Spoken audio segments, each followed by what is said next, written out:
सुबह शाम खाना बनाना, शाम में खेतों से चारा लाकर गाय भैंसों को खिलाना, ये सब चंदा किया करती थी।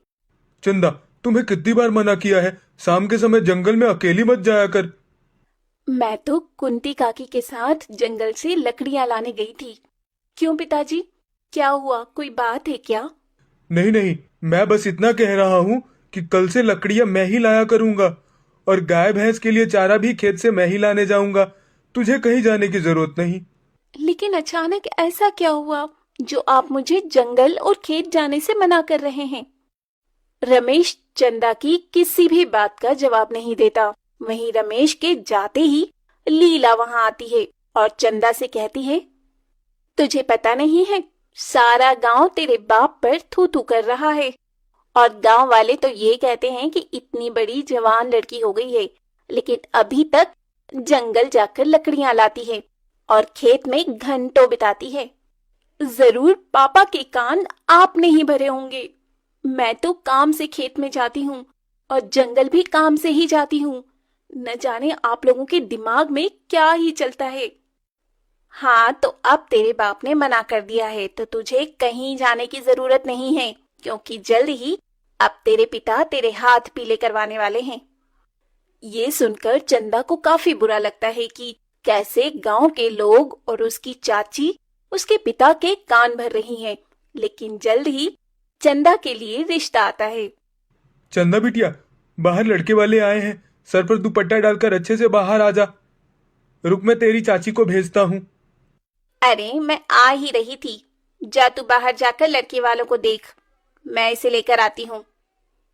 अरे सही से सर पर चुन्नी डाल और ज्यादा बोलने की जरूरत नहीं है। जितना पूछा जाए उतना ही जवाब देना। लड़के की माँ चंदा को देखकर उसके हाथ से चाय की ट्रे लेकर नीचे रख देती है और चंदा को बैठने के लिए कहती है। क्या नाम है और कितनी पढ़ी लिखी हो? जी चंदा नाम है और कॉलेज कर रही हूँ अभी तो। अच्छा, खाना पीना बनाना जानती हो और शादी के बाद घर तो संभाल लोगी ना? अरे घर तो हमारी चंदा खूब अच्छे से संभालना जानती है। शाम में जंगल जाकर लकड़ियां काट कर लाती है और खेतों से गाय भैंस के लिए चारा भी यही लाती है।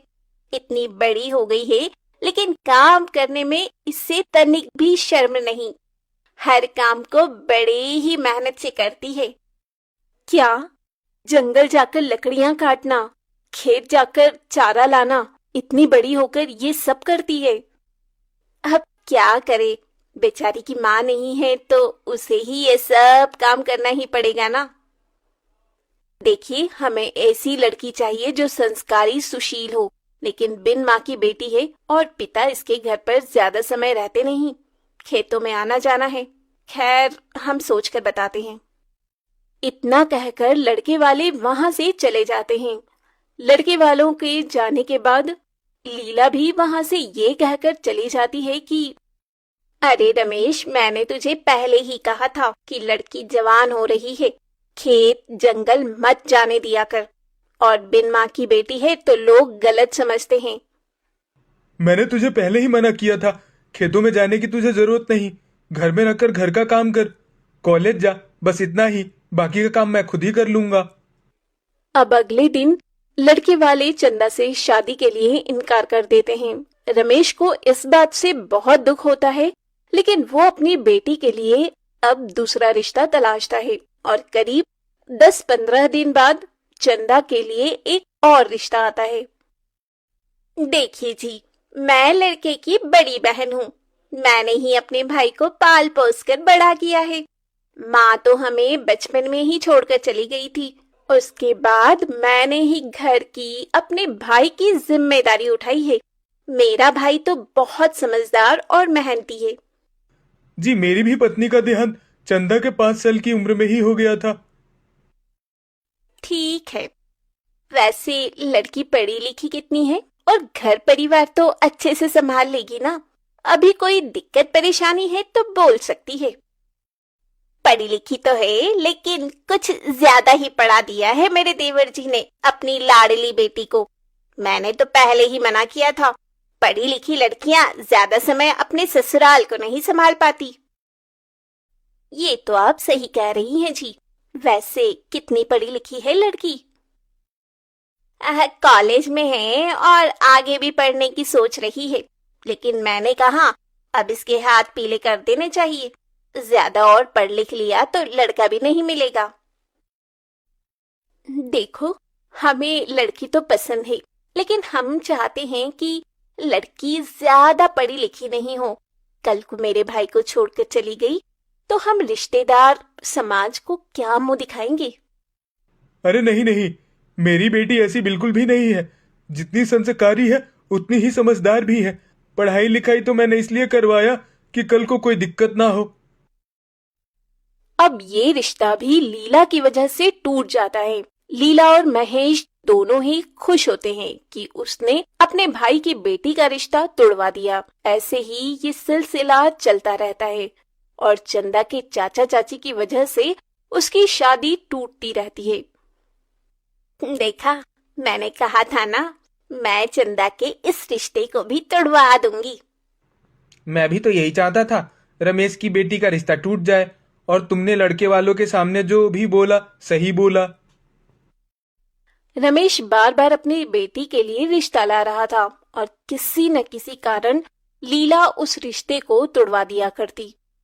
रमेश अब काफी परेशान हो जाता है। ये देख चंदा अपने पिता से कहती है, पिताजी आप इतने परेशान क्यों होते हैं? चलिए चलकर खाना खा लीजिए। जो मेरी किस्मत में लिखा होगा वो खुद चलकर आ जाएगा। हाँ बेटी, हाँ बेटी तो सही कह रही है। जो किस्मत में लिखा होगा वही होगा। अब तो सब महादेव पर छोड़ दिया है। ऐसे ही समय बीतता है और एक रोज रमेश के घर गांव के पंडित जी आते हैं। अरे ओ रमेश, कैसा है? घर पे सब कुशल मंगल तो है ना? हाँ पंडित जी, सब अच्छे हैं। बताइए कैसे आना हुआ आपका? मैं तो जरूरी काम से आया हूँ। जिस गांव में पूजा करवाता हूँ वहां के सेठ धनी राम ने अपने बेटे की शादी आपकी बेटी चंदा से तय करवाने की बात करी है। दरअसल उन्होंने आपकी बेटी को कॉलेज जाते हुए देखा था। यह आप क्या कह रहे हैं पंडित जी? सेठ धनी राम जी तो इतने धनी हैं कि वह अपने बेटे के लिए एक से बढ़कर एक लड़की ला सकते हैं। तो भला मुझ गरीब पर इतनी मेहरबानी क्यों? धनी राम बेशक धनी है, लेकिन उन्होंने हमेशा से अपने परिवार को जोड़ कर रखा है और वो अपनी बेटी को बहू के रूप में एक कैसी लड़की चाहते हैं जो संस्कारी और समझदार हो। और शायद चंदा बिटिया में उन्हें यह सारे गुण नजर आए। कल वह चंदा बिटिया को देखने आ रहे हैं। पंडित जी की बात महेश सुन लेता है और वो जल्दी से ये सारी बातें घर जाकर अपनी पत्नी लीला को बता देता है। ये आप क्या कह रहे हैं? अभी तक हमने चंदा के लिए एक भी रिश्ता तय नहीं होने दिया है और अब सीधा चंदा के लिए धनीराम सेठ के बेटे का रिश्ता आया है। ये रिश्ता भी मैं तुड़वा कर रहूंगी। जाइए, दौलतपुर और खुशीपुर दोनों गांव के बीचों बीच पड़ने वाला बांध काट दीजिए, जिससे पानी बहने लगे और रास्ता बंद हो जाए। लेकिन मैं ऐसा करता हुआ पकड़ा गया तो गांव वाले मुझे गांव से निकाल देंगे। ऐसा कुछ भी नहीं होगा। ये काम आप रात में करेंगे और सावधानी से। अब अगले दिन रमेश सारी तैयारी के साथ सेठ धनीराम के परिवार और सेठ के आने का इंतजार करने लगता है। दूसरी तरफ सेठ और उसके परिवार दौलतपुर गांव के बांध पर पहुंचते हैं तो उन्हें बांध कटा हुआ मिलता है, जहां गांव के लोग मौजूद होकर बांध को ठीक करने में लगे थे। लेकिन बांध को ठीक करने में समय लगने वाला था। अरे भाई साहब, यह बांध कब तक ठीक हो जाएगा? हमें आगे गांव में जाना था। अरे सेठ जी, इसे ठीक होने में तो पूरा दिन लगेगा। यहाँ के लोग खुशीपुर गांव और खुशीपुर गांव के लोग दौलतपुर गांव में नहीं आ पा रहे। अच्छा अच्छा, ठीक है। लगता है दूसरे समय पर आना पड़ेगा। इतना बोलकर सेठ और उसका परिवार लौट जाता है और महेश बहुत खुश होता है। इधर रमेश सेठ के आने का इंतजार कर रहा होता है। सुबह से शाम हो जाती है और लड़के वालों की कोई खबर नहीं आती।